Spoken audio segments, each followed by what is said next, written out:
Now a question says a body is moving along a straight line path with constant velocity. Question थोड़ा गड़बड़ है, velocity आता है. At an instant of time, the distance traveled by it is s and its displacement is d. देखो kinematics का कभी भी question है तो क्वेश्चन को छोटे छोटे भाग में तोड़ो और फिर वो क्या कह रहा है उस हिसाब से पढ़ के और फिर क्वेश्चन तक जाओ. अगर पूरा एक साथ पढ़ो अगर समझ नहीं आएगा. क्वेश्चन क्या कह रहा है, अब फर्स्ट लाइन देखो इसकी.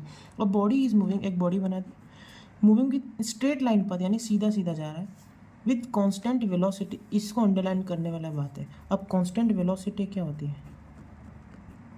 कांस्टेंट वेलोसिटी, वेलोसिटी क्या होता है? डिस्प्लेसमेंट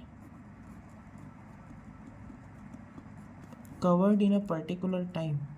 किसी पर्टिकुलर टाइम में कितना डिस्प्लेसमेंट चला वही वेलोसिटी होती है. और वो वेलोसिटी कांस्टेंट. अब देखो displacement is a vector quantity, तो वेलोसिटी भी वेक्टर क्वांटिटी, यानी कि अगर वेलोसिटी कांस्टेंट है मतलब उसका मैग्नीट्यूड तो कांस्टेंट है ही सही, साथ ही साथ डायरेक्शन भी कांस्टेंट है.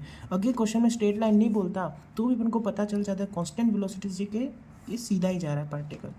अब क्या कह रहा है, किसी पर्टिकुलर इंस्टेंट किसी टाइम टी पे पार्टिकल चलते चलते यहाँ तक आ गया होगा.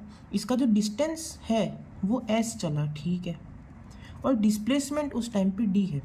डिस्टेंस और डिस्प्लेसमेंट में अपन को डिफरेंस आना चाहिए. डिस्टेंस एक्चुअल पाथ जो बॉडी चलती है और डिस्टेंस डिस्प्लेसमेंट क्या होता है? शॉर्टेस्ट पार्ट जो बॉडी पहले थी और बाद में जहाँ पहुँची उसको बोलते हैं. तो उन दोनों में रिलेशन क्या होगा? अब चूंकि स्ट्रेट लाइन में ट्रैवल कर रहा है, कांस्टेंट वेलोसिटी से ट्रैवल कर रहा है, यानी जितना डिस्प्लेसमेंट होगा उतना ही डिस्प्लेसमेंट होगा.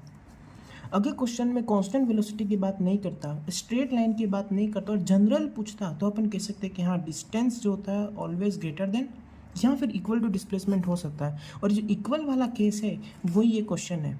तो इसका सही आंसर हो जाएगा थर्ड. Thank you.